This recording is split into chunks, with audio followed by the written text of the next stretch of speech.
Hello everybody, it's Braden here with the T-Storm Chasers, just coming to you with a new weather video for today. Today is July 21st, it is a Monday, so happy Monday to you all.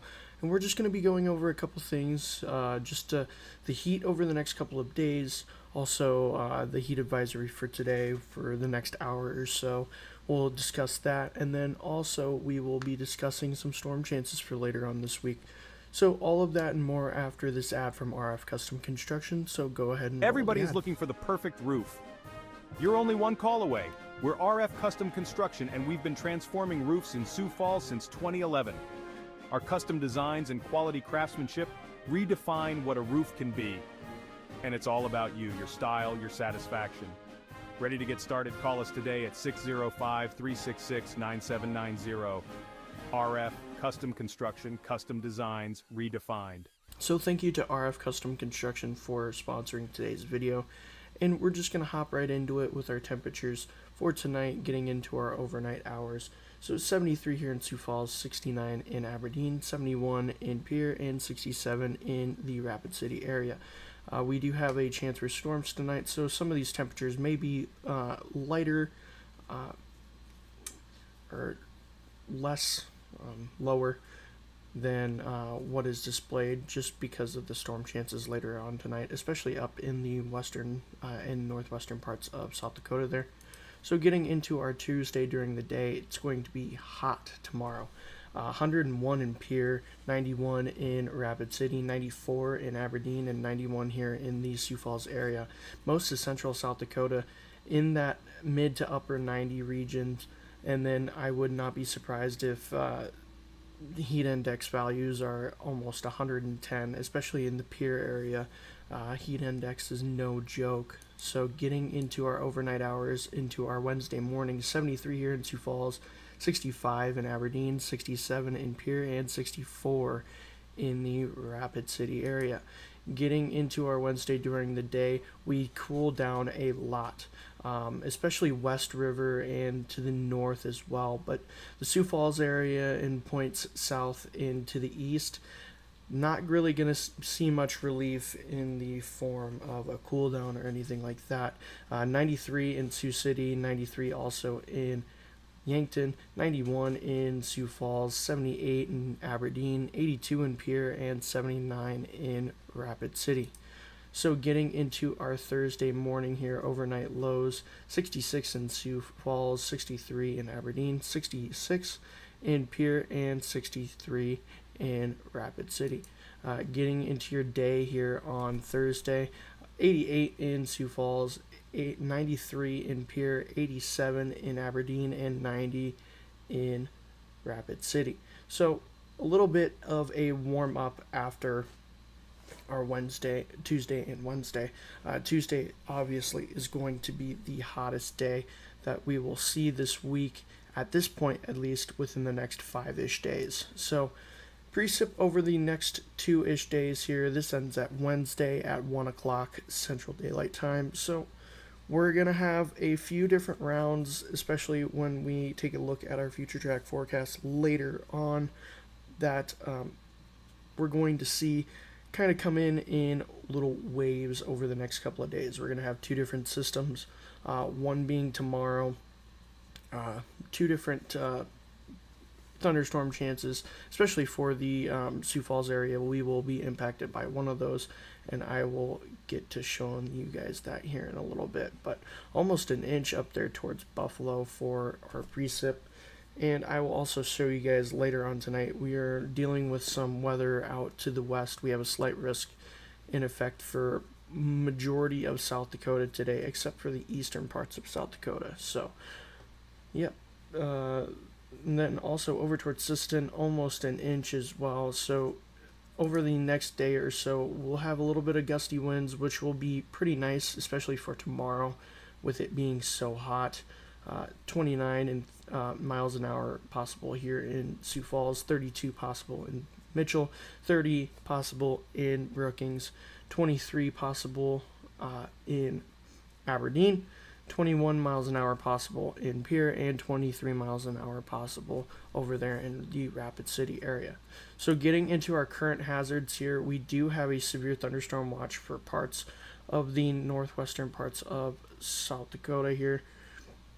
That will go until 11 p.m. I do believe I will have to take another look at that. But we also do have a heat advisory for majority of south central and southeastern South Dakota. This does include Sioux Falls. This is for tomorrow, I do believe, as well. I will have to take another look at that, and then we'll post an updated graphic later on tonight with all of the different details for you guys, especially with this extreme heat watch in parts of southeastern Iowa here and eastern Iowa. So, getting into our SPC outlooks, this is what I was talking to you guys about earlier. We have that day one slight risk for the storms that are out west right now. This includes majority of northwestern South Dakota, even parts across the river like Mobridge there, almost to the Aberdeen area, but not quite. It does include majority of North Dakota there, and then the marginal risk pretty much encompasses all of South Dakota and all of Nebraska, and about half of Iowa and Minnesota there. So they're giving us that little heads up just because of something we've been looking at our future track forecast that I will show to you in just a second after we go over our day 2 risk, which is not showing up on here. That is very nice of them. So we'll blow past that and get into our day 3 categorical outlook here while that day 2 outlook loads. We do have some chance we do have some chances of some storms firing. That is why the Sioux Falls area is in that marginal risk there. Those storms will fire and push off to the east and will intensify pretty much right over the Minneapolis metropolitan area there. So that is why there is that. So we do have that storm chance for later on in the week here, and that is for Wednesday to Thursday.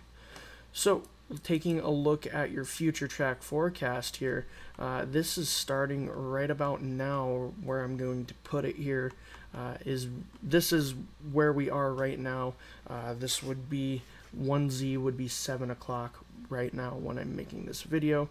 We'll push this out some more. You see those storms start to fire there. They'll kind of fizzle out. And then we have those storms in North Dakota that we were talking about, just taking the overnight to kind of push through the region and fizzle out into Canada. Well, tomorrow we do have those chances of storms forming in parts of North Dakota, pushing into northeastern South Dakota here, and also into western Minnesota. We also do have the chance for some of those storms to start firing later on and pushing into a line, and that is where we get impacted here in the Sioux Falls area, that risk there on Wednesday. This is Wednesday at about 4 p.m. here. We start to see 2 MCSs, or mesoscale convective systems. Pretty much just one line of storms is a mesoscale convective system right there. That line that we're seeing there, and then also this is a mesoscale convective system. The North American model does a great job at giving detail to these systems to kind of try to give us an idea of what type of storm mode that we will have. It's hard to rule out tornadoes or anything like that, but majority of the rest of this week's risks are going to be for wind and hail.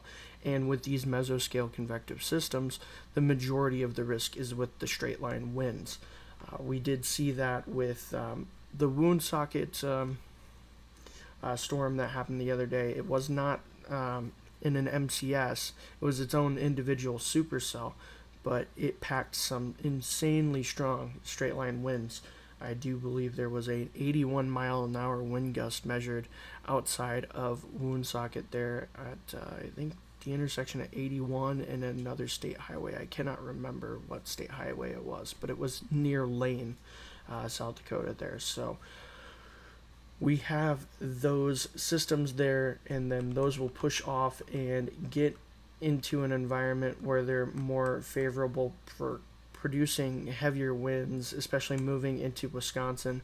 This is the main system here that is going to be pushing into Wisconsin. This one will take most of the energy out of the atmosphere for this one to kind of just fall in on its face as it goes through Minnesota and die out there, as you can see. But we cannot rule out some storms forming on the backside of that around the midnight hour there on Thursday. So that is a look at your future track forecast, and with that, that is all I have for you guys today. I hope you guys have a great rest of your day, and Riley will see you guys tomorrow for Tuesday's edition of our weather update. So thank you very much for watching, and have a great rest.